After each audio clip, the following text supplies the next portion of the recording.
Baik teman-teman, di sini aku akan menjelaskan mengenai salah satu mata kuliah yang terkait dengan topik KTTA Akuntansi Pemerintahan, yaitu akuntansi pemerintah.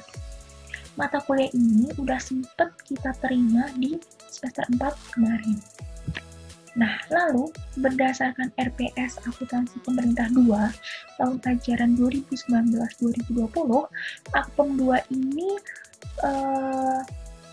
membahas mengenai beberapa topik pembahasan seperti sistem akuntansi instansi dan sistem akuntansi BUM, lalu laporan keuangan pemerintah pusat, berikut opini audit atas laporan keuangan tersebut, akuntansi anggaran, pendapatan, yang di dalamnya juga termasuk pendapatan pajak, PNBP, maupun hibah non-tunai, serta pendapatan hibah, kemudian akuntansi belanja dan beban, baik di KL ataupun di BUN, akuntansi kas dan setara kas, akuntansi piutang dan akuntansi persediaan, lalu akuntansi aset non lancar, di mana di dalamnya membahas mengenai aset tetap, konstruksi dalam pengerjaan, dan juga aset lainnya, mulai dari siklus awal perolehan hingga penghapusan. Kemudian akuntansi pembiayaan, menyangkut penerimaan dan pengeluaran pembiayaan, akuntansi investasi dan utang jangka panjang, lalu akuntansi BLU, baik membahas mengenai satker BLU itu sendiri, pengelolaan keuangan BLU, dilanjutkan dengan pembahasan mengenai pendapatan belanja maupun pembiayaan atas BLU itu sendiri, lalu akuntansi penerimaan migas, dan yang terakhir mengenai penyusunan laporan konsolidasi atas LKKL dan LKBUN. Nah, lalu selanjutnya kita akan membedah secara singkat KTTA dari kakak tingkat kita akuntansi 2017. Nah, di awal tadi kan sempat aku singgung mengenai topik pembahasan akuntansi belanja dan beban pada Akpem 2. Nah, akuntansi belanja dan beban ini bisa kita jadikan sebagai bahan bahasan di KTTA kita besok. Kalau berdasarkan contoh dari KTTA kakak tingkat, itu ada salah satu KTTA yang mengambil topik mengenai akuntansi belanja dan beban ini. Lebih tepatnya berfokus pada akuntansi beban dan belanja pegawai, seperti itu.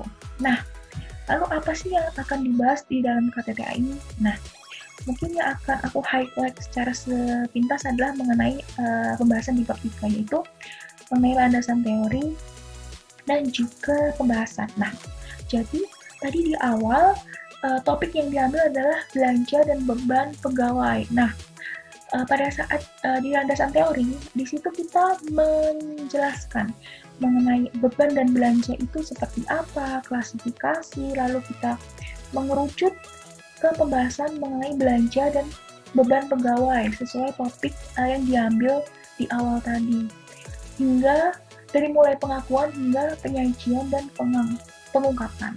Nah, kemudian di pembahasan itu kita meninjau atas landasan teori yang sebelumnya telah kita tulis dengan implementasi pada institusi yang kita tuju gitu. Kalau misal di KTTA ini itu beliau meninjau belanja dan beban tersebut pada implementasinya di Dinas Kesehatan Kota Padang, misalnya seperti itu.